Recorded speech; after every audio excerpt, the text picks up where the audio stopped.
Eu acho que há vários caminhos para a gente poder desenvolver a música na escola. Melhor dizendo, a música da escola, né?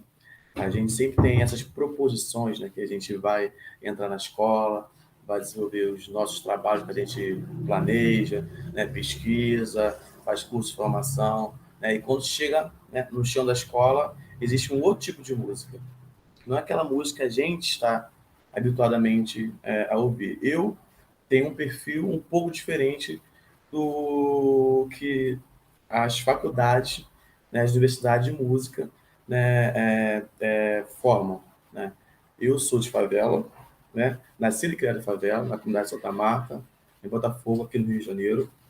E toda essa minha bagagem, né, e tudo isso que atravessa o meu perfil, né, a docência, eu levo para a sala de aula, sempre dialogando com o que está presente dentro da sala de aula. Por isso que eu sempre gosto de falar da música da escola, sem prepotência alguma. E a partir da pesquisa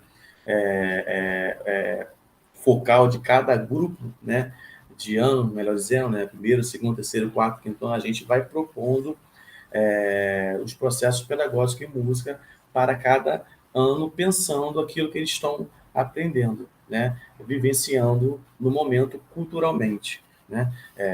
Essa visão vertical, né, que a gente é formado na escola, né, e entrar em sala de aula e oferecer aquilo que a gente quer, né, eu acho que não é o caminho é do diálogo, a gente sempre conversar com as crianças, a gente acho que desenvolver pesquisas com as crianças, né, frente aí ao mundo cultural que eles vivem, e daí gerar, né, o conhecimento da escola, né, o conhecimento do primeiro, do segundo, terceiro ano, conhecimento musical, tá, que estou dizendo. E o rap, o funk, né, o pagode, o samba, são gêneros musicais que eles estão vivenciando todo momento, né, até a música pop, sabe? Que vai desde, sei lá, a Anitta, aos gêneros musicais sertanejos, e a gente vai, né, coletando essas informações culturais e posicionando aquilo que é mais importante e pertinente para mim e para as crianças dentro da sala de aula. Eu parto sempre desse pressuposto, né, desse contato, desse diálogo, né, dessa pesquisa. Né, eu fico, quando começa o ano, fico sempre quase 3 semanas, 4 semanas, né, conversando com as crianças sobre os gostos musicais. E daí começar a gerar os conhecimentos, os argumentos, ideias musicais. E talvez a escola não está preparada para poder discutir. Ainda que a gente fala que a escola é laica, ainda que a gente fala que a escola não propõe um movimento, uma ideia política, né? Ela propõe, porque não discute, ela está propondo uma ideia política, né? Dentro do currículo. Esses atravessamentos têm que estar dentro da sala de aula. Como eu falei, ao utilizar todos esses ícones, né, da cultura popular, né, do funk, ou da cultura pop, né, é uma maneira da gente trazer elementos que são considerados tabus na nossa sociedade. Que é isso, falar da questão de gênero, falar do racismo, né, falar do machismo. É isso, o currículo escolar ele é colonizador, né? Ele, ele propõe uma ideia política, né? Quando a gente não discute o próprio currículo.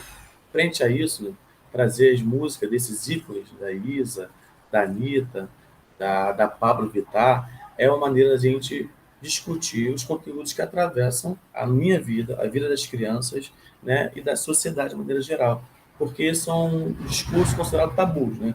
A gente precisa discutir isso, né, sem privilegiar uma ideia ou outra, mas a gente precisa refletir sobre esses questionamentos. Né? Por que que na música, majoritariamente, ela é feita desde o seu processo inicial ao seu processo final por homens? Por quê?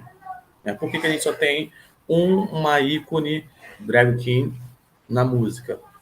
Por que que ninguém fala, eu vi até hoje no Instagram, da Lacraia, né, que foi MC Lacraia, que foi a percussora, sabe, do movimento drag dentro da música, dentro da cultura brasileira, sabe? São vários atravessamentos que a gente precisa discutir com as crianças do ponto de vista musical, sempre. né? A Isa está aí, né? Uma preta, linda, maravilhosa, com um poder vocal, com um talento artístico incrível, e ela tem a sua reverberação dentro da sala de aula, entendendo que a minha sala de aula, majoritariamente, os alunos, né, são pretos, sabe? Por que eu tenho que falar uma cultura branca? É legal? É legal, né? Nenhum problema. Mas eu vou sempre reforçar, de uma maneira política, né, esses atravessamentos. A gente precisa, eles estão em fase de formação, nós somos formadores de opinião. E a gente é exemplo, né? E a gente é conciliador em sala de aula. A gente é tudo em sala de aula. A gente acumula diversas profissões dentro de uma sala de aula com quase 50 alunos. Ou seja, a gente precisa discutir, do ponto de vista musical, esses atravessamentos. Racismo, questão de gênero, o machismo, o próprio feminismo, né? Ainda que eu não seja meu lugar de fala, mas gerar, né? Contribuir, aproximar as crianças desses conteúdos diários, né? Que são sempre marginalizados. E uma fala recorrente dos professores era de que o gosto dos musicais dos alunos era um pouco duvidoso, né? Ai, hoje em dia, esses alunos só ouvem essas músicas ruins. Nossa, não tem nada que é bom, é tudo muito duvidoso, a questão da baixaria, né, e tudo mais.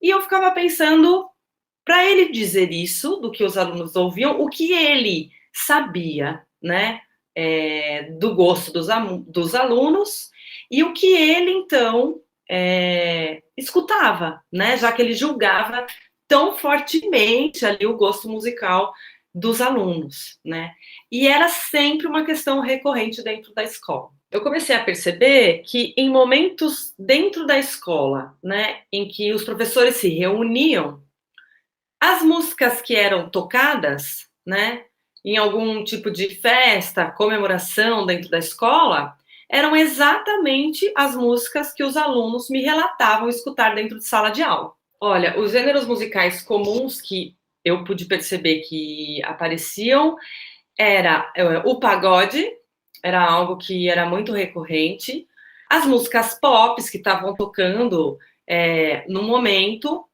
algumas bandas de rock, que eu brinco que são bandas de rock que é impressionante. Vai ano, vem ano, passa o tempo, elas estão lá, né? Os alunos escutam, tem camiseta, e os professores também. E duplas de cantores sertanejos, né? Eu acho que eram essas as músicas que mais se aproximavam, mas principalmente as músicas que estavam naquele momento tocando mais no rádio, e na TV e na mídia, né?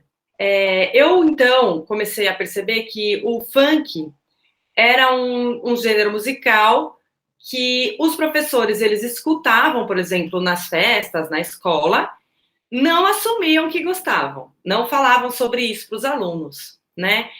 E os alunos já diziam que gostavam do funk, porém, eu percebia que eles percebiam que aquele gênero ele não era bem visto na escola. Uma, porque a escola proibia a utilização de músicas no contexto escolar que tivessem algum tipo de palavrão ou de alguma palavra que era considerada pela escola como uma palavra não bem-vinda naquele ambiente. E então, a partir daí, eu comecei a pedir para os alunos trazerem esses funks para a gente discutir em sala de aula.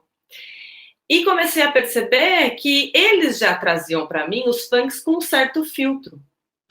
Eles não traziam os funks chamados de proibidões, né? Eles já traziam um funk mais consciente, tinha ali o funk ostentação, mas os proibidões não chegavam. E aí eu comecei a ter uma discussão com eles sobre isso. E aí eles deixaram muito claro, né? E me disseram, olha, professora, a gente sabe que alguns tipos de funk a gente não vai trazer aqui para discutir, né? E eu disse, não, a gente tem que discutir para a gente saber o que tem de interessante aí, né?